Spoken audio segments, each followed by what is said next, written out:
Hey there, and welcome back to our channel. On this channel, we discuss mental health with a special focus on how it coincides with us as a DID system. My name is Brittany, and we decided that today we would just do a little bit of a casual talk, a little bit of a system update. Sorry about the weird lighting, but our apartment doesn't have the best lighting, and the sun is now over here instead of where our window is. But I guess what I'll start off with is a system update. Last time we talked, we had discovered a couple of other shells. We have since confirmed that they were new splits. And now they're all named shells. So we have like shell 1, 2, and 3. And shell 2 is now our co-host and helps out with the daily activities when it can be a little too overwhelming for Shell. Shell 3 doesn't really front very much, but we did also have another split for a fourth shell, except this one is a fragment, and she really seems to just exist to carry our depression. So that has been helpful because normally, especially in the month of February, that can be a very depressing month. And normally we would, or Shell at least, would be dealing with a lot of depressive symptoms. And now she's not dealing with it that much.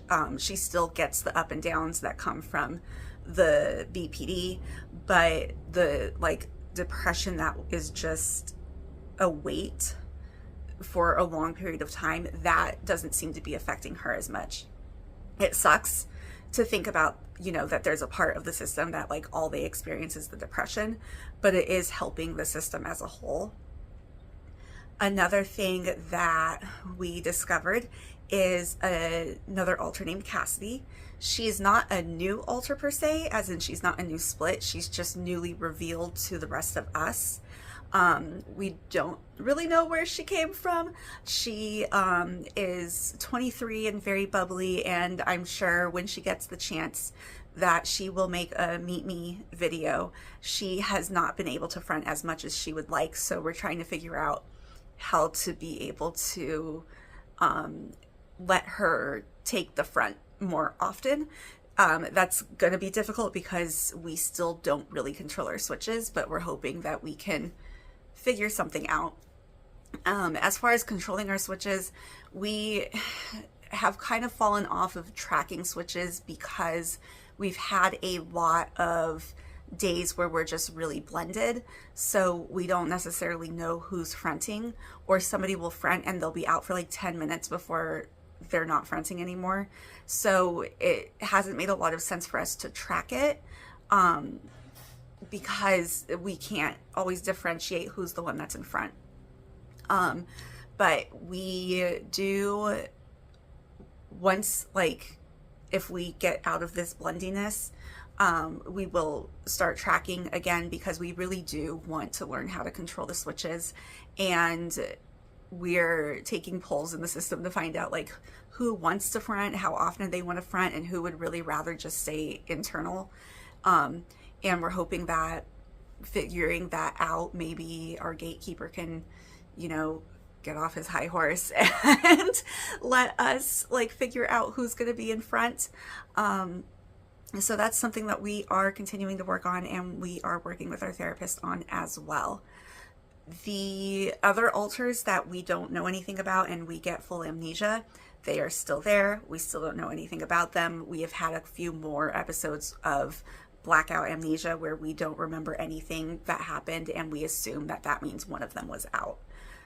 And I think at this point we're not in a hurry to try to figure out a lot about them, because we sense that maybe there's a reason that they're separate from the rest of the system, and we don't want to mess with that right now.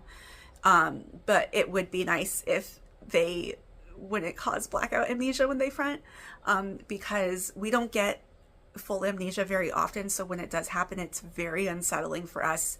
It's very scary to look back and like not be able to remember a chunk of time that just happened, like to look back to last night and not even like, oh, I don't remember the specifics, but like I don't remember anything. There's nothing there. It's just like this black space where a memory should be.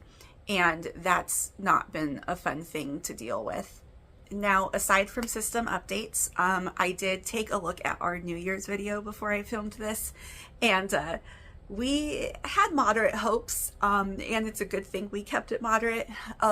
We had to turn our focus into getting resources for our son.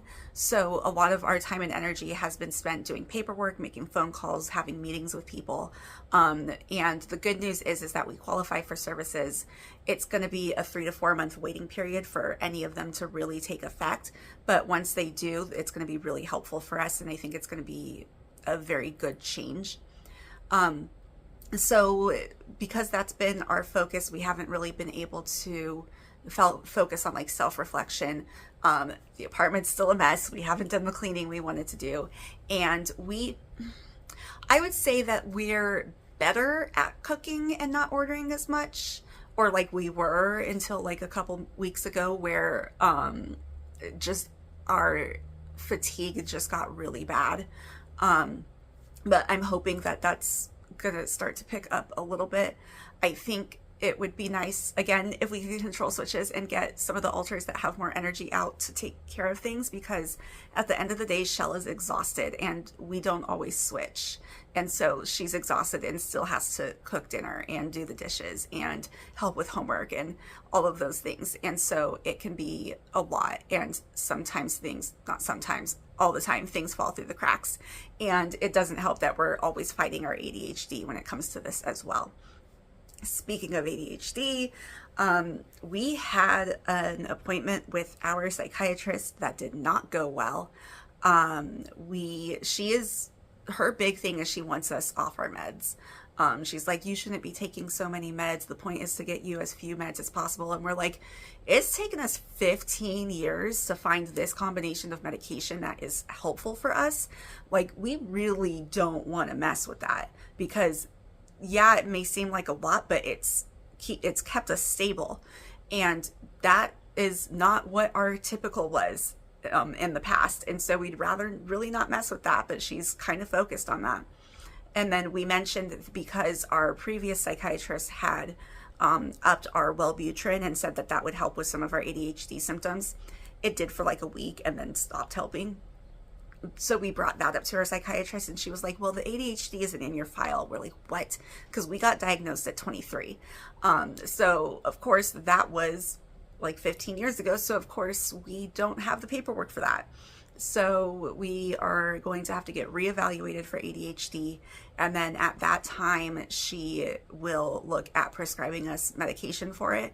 And we have a theory that once we get on ADHD medication, the fatigue will be better, because we think that maybe a lot of what we're experiencing is ADHD burnout, because we're having to focus at work all day and then having to take care of, we have to adult, and all of those things are like, it's 10 times harder for us to do with the ADHD. So we're thinking that maybe if we get medicated, then we won't be so exhausted all the time. So we're going to see how that goes. Other than that, we're doing pretty well. We were. This week has been tough. We've had a couple of core traumas triggered, and that means that the system is kind of a little shaky right now. Shell is trying to process those emotions. Angel and Veronica are not really talking to each other right now because of what triggered one of the traumas. So they have agreed to compromise if that comes up in the future about how we're going to react, and so that it doesn't cause a trigger again. But they're both reluctant about the compromise, so they're still not happy. So that's been kind of affecting the system as well, because usually Veronica and Angel, they don't really interact all that much, but when they do, it's usually friendly. And so to have them not getting along is really weird. But, you know, we figure we're going to get through this. We've gotten through worse before. There's a few things that we need to take care of in our personal life to make sure that these like triggers don't happen again. But that is something that will come with time, and I am pretty confident that the system's going to be able to get through this shakeup without too much grief. As far as looking into the future, we do continue to plan to make these videos. We're starting to brainstorm some ideas for some videos that do require some research. So our videos might have like a longer time span in between just so we can get the research done. And we are probably going to use our Instagram as more of a kind of like blog, like what's going on with us, what we're experiencing day to day, and like we'll sprinkle in informative posts as we can. But it got to a point where it was overwhelming for us to be working the job that we now work and creating those posts at the same time. So they'll be a bit more few and far between, but we'll continue to post on Instagram about what's going us daily. And if you want to keep up with what we go through daily, we're starting to use TikTok as kind of a vlog as well, to try to talk about what's going on with us, what we're thinking about, what we did that day, just, you know, to keep it as sort of a public system diary. So we're not going to go into too much personal detail, but yeah, if you want to see what we're doing day to day, you can find us on TikTok as well. So that's what's going on with us. If you have any questions, as always, leave them below in the comments. Feel free to DM us, and until next time, take care and stay well. Bye.